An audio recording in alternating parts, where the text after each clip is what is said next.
प्रदोष काल में भगवान शंकर की विधि से पूजा करो।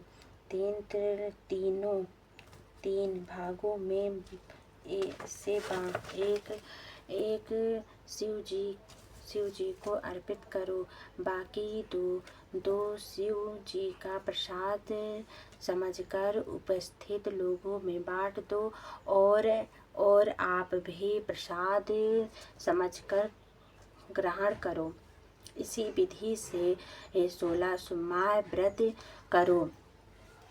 17वें सोमवार को पाव सेर गेहूं का आटा की बाटी बनाओ। उसमें घी और गुड़ मिलाकर चूरमा बना लो। भगवान भोलेनाथ को भोग लगाकर उपस्थित भक्तों में बांट दो। इसके बाद चूरमा प्रसाद लो तो शिव जी की कृपा से उसकी सारी मनोकामनाएं पूरी होती है। ऐसा करके अप्सरा स्वर्ग को चली गई। पुजारी ने भक्ति भाव से 16 सोमवार व्रत किया। भगवान शिव की कृपा से रोग से मुक्त हो गया। अत्यंत प्रसन्न से रहने लगा। कुछ दिनों बाद शिव जी और माता पार्वती जी उसी मंदिर के पुनः आई। पुजारी को निरोग देखकर पार्वती जी पुजारी से रोग मुक्त होने का उपाय पूछा। पुजारी ने 16 सोमवार व्रत की कथा सुनाई। पार्वती जी बहुत प्रसन्न हुई। पुजारी से व्रत की विधि पूछी और भक्त व्रत करने के लिए तैयार हो गई। व्रत करने के बाद उसकी मनोकामनाएं पूरी हुई और उसके रूठे बेटे स्वामी कार्तिक स्वयं माता के आज्ञाकारी हुए। कार्तिक जी को अपना यह व्यवहार परिवर्तन देखकर अचानक जानने की इच्छा हुई। वह माता से बोले, हे माता, आपने ऐसा कौन सा उपाय किया जिससे मेरा मन इतना आकर्षित हो गया आपके प्रति। माता पार्वती जी बोली, 16 सोमवार की कथा उसको सुनाई थी। कार्तिक जी ने कहा, इस व्रत को मैं भी करूँगा क्योंकि मेरा प्रिय मित्र ब्रह्म बहुत दुखी दिल से परदेश चला गया। मेरी उससे मिलने का बहुत इच्छा कर रहा है। कार्तिक जी ने भी इस व्रत को किया और उसके प्यारे मित्र मिल गए। मित्र ने इस आकर्षित मिलने का भेंट पूछा तो कार्तिक जी ने बोले, हे मित्र, हमने तुम्हारे मिलने की इच्छा करके 16 सोमवार व्रत किया था। अब तो ब्रह्म मित्र को अपने विवाह की बहुत चिंता हुई। उसने कार्तिक से व्रत की विधि पूछी और यश विधि व्रत करने का व्रत भाव से जब वह किसी कार्य से विदेश गया तो वहाँ के राजा की लड़की का स्वयंवर हो रहा था। राजा के प्रति किया था कि जिस राजकुमार के गले में सब प्रकार के श्रेष्ठ हथनी माला डालेगी, मैं उसी के साथ अपनी प्यारी बेटी का विवाह करूँगा।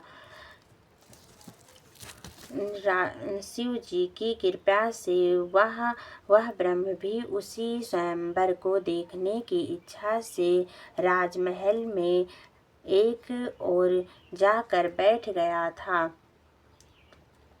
नियंत्रित समय पर हथनी आई और उसने जयमाला डाल दिया, ब्रह्म के गले में माला डाल दिया।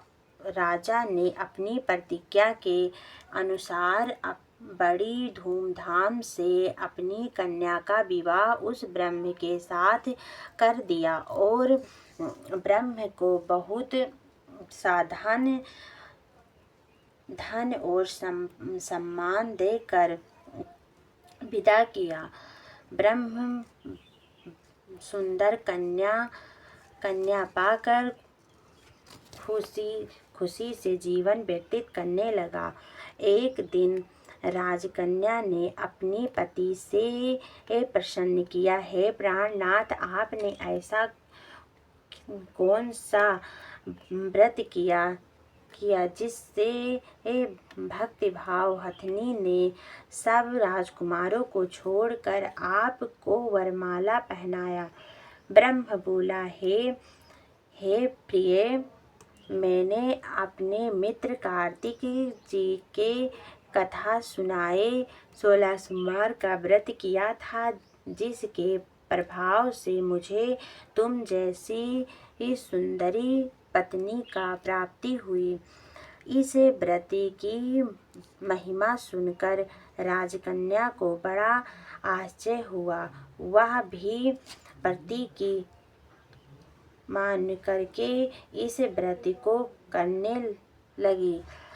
शिव जी की दया से उसकी गर्भ में एक अत्यंत सुंदर व्यक्ति पुत्र उत्पन्न हुआ।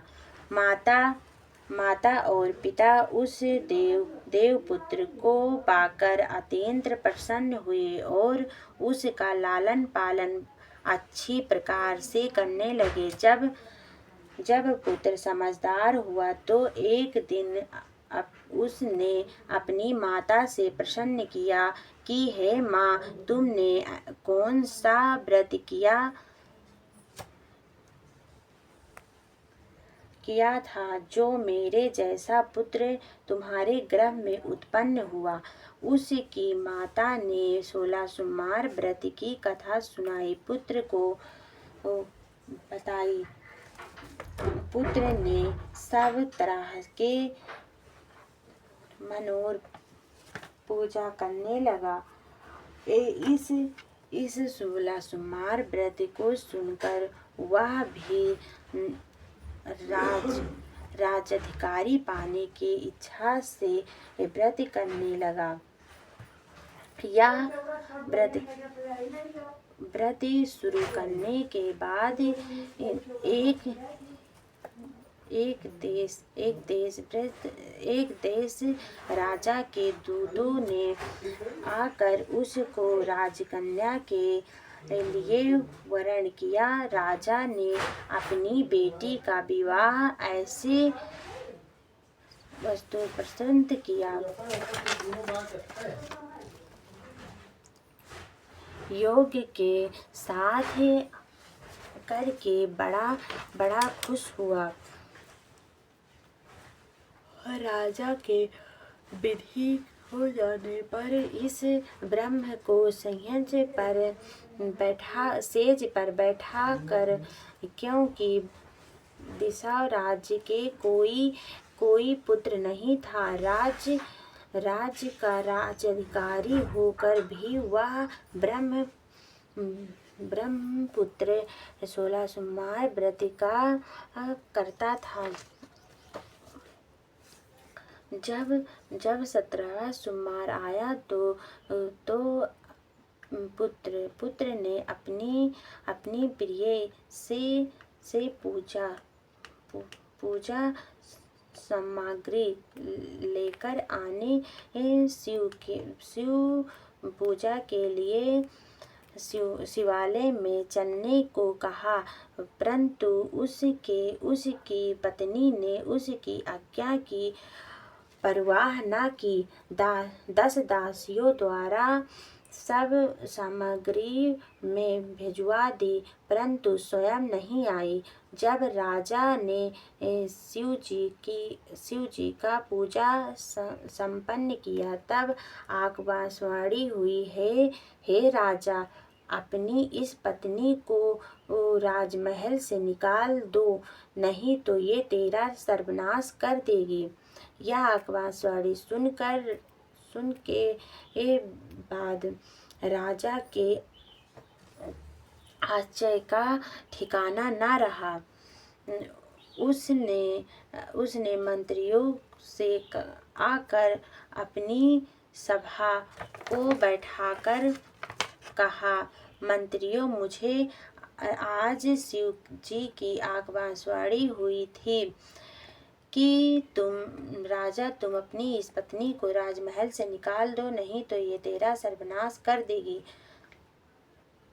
राज के मंत्रियों और सभा आदि सब विचार और दुखी से डूब गए, क्योंकि जिस राजकन्या के कारण उसे राज्य मिला था, राजा उसी को निकालने की बात कह रहा था। यह कैसे हो सकता है? जब राजा ने मंत्रियों की परवाह नहीं की, उसने अपनी पत्नी को राजमहल से निकाल दिया। रानी दुखी हृदय से भाग्य को कोसते हुए राज्य से बाहर चली गई। बिना पटवार्थ, फटे वस्त्र पहने, भाग्य को कोसते हुए हृदय से दुखी हुए चली जा रही थी। उसी की अचानक एक बुढ़िया से भेंट हुई, जो सूत काट कर बेचने जा रही थी। रानी की करुणता देखकर वह बोली, चल तू मेरे सूत बिचवा दे, मैं बूढ़ी हूँ, भाव करना नहीं जानती तू। यह बात सुनकर रानी ने बूढ़ी के सूत को लेकर अपने सिर पर रख लिया।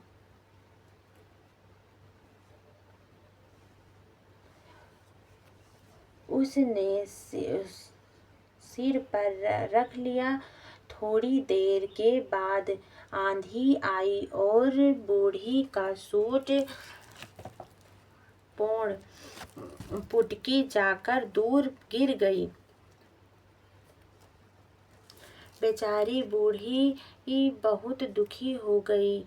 उसने रानी को अपने से दूर हो जाने को कहा। इसके बाद रानी एक तेली के घर गई, तो शिव के प्रकर्म के कारण तेली के सभी घड़े उसी क्षण चटक गए। तेली ने भी रानी को अपने घर से निकल जाने को कहा। बहुत से दुख उठाते हुए रानी एक नदी के किनारे गई, तो नदी का सारा जल सूख गया। उसके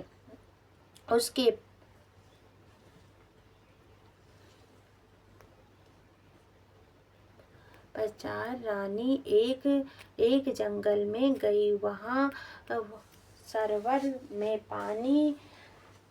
पानी पीने गई, तो उसके हाथ का वस्त्र सरोवर का पानी नील कमल के समान नीला पड़ गया। रानी ने भाग पर कोसते हुए उस जल को पीकर पेड़ की शीतल छाया में बैठी। अचानक उस पर सारे पत्ते झड़ गए। उस पेड़ के पत्तियों पूरे पत्ते काले पड़ गए। वन सरोवर जल की ऐसी दशा देख रानी बहुत चिंता हुई। अपनी गोस्वामी जी से जो उस जंगल में स्थित मंदिर में पुजारी थे, यह बात बताई। गोस्वामी जी के आश्रम गए। रानी को पकड़कर गोस्वामी जी के पास लेकर रानी की मुख के क्रांति और शरीर भाव को देखकर गोस्वामी जी जान गए कि यह अवश्य ही कोई विधि की गति की मारी कुलीन स्त्री है। पुजारी ने रानी से कहा, पुत्री, मैं तुमको अपनी पुत्री के समान रखूंगा। तुम मेरे आश्रम में आकर रहो। मैं तुम्हें किसी प्रकार का दुख नहीं होने दूंगा। गोस्वामी जी की वचन सुनकर रानी को बहुत खुशी हुई। आश्रम में रहने लगी। रानी जो भोजन बनाती उसमें कीड़े पड़ जाते, जल भर कर लाती उसमें कीड़े पड़ जाते। रानी की यह दशा देख गोस्वामी जी बहुत दुखी हुए और रानी से बोले, हे पुत्री, तुम्हारी ऊपर कौन से देवता का प्रकोप है जिससे तुम्हारी ऐसी हालत हो गई है। पुजारी जी की बात सुनकर रानी ने शिव महाराज के पूजा का पूरा जानकारी बताया। पुजारी जी शिव महाराज की अनेक प्रकार से पुजारी करते हुए रानी से बोले हैं कि पुत्री, तुम सब मनोपूर्वक करते वाले 16 सोमवार व्रत करो। उसके प्रकोप से इस कष्ट को मुक्त हो जाओगी। गोस्वामी जी की बात मानकर रानी ने 16 सोमवार व्रत किया। 17 सोमवार को विधि भाव पूजा किया। उस पूजा के प्रभाव से राजा के हृदय में विचार आया कि रानी को गए हुए बहुत समय बीत गया है, न जाने कहाँ कहाँ भटकती हुई उसे ढूंढना चाहिए।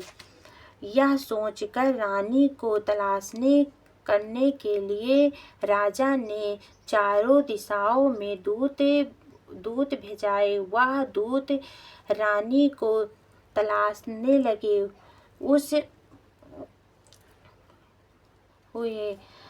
गोस्वामी जी के आश्रम में पहुँचे। वह रानी को पकड़कर उसने रानी को अपने साथ चलने को कहा,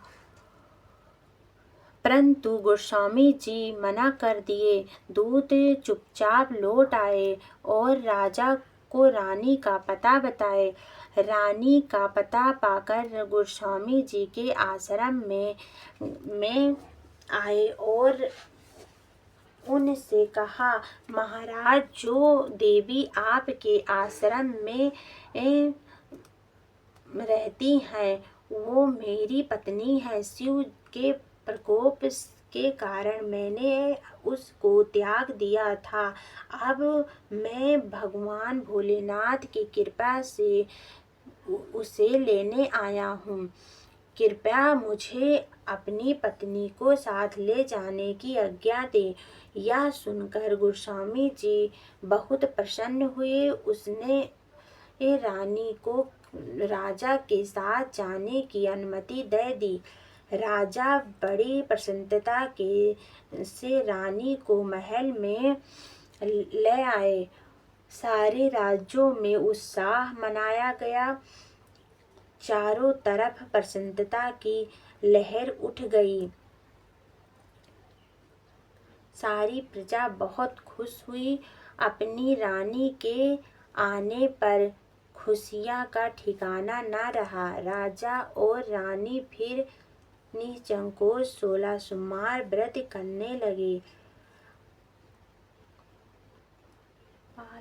पाल करते करते बहुत समय बीत गया। भूत लोक पर निवास करते रहे। अतीत समय में दोनों को मोक्ष स्वर्ग प्राप्त हो गया की प्रति हुई। इस प्रकार जो मनुष्य 16 सोमवार व्रत विधि पूर्वक करता है उसी की सारी मनोकामनाएं पूरी होती है और उसे मोक्ष की प्राप्ति होती है। बोलो भोलेनाथ भगवान की जय। भोलेनाथ भगवान।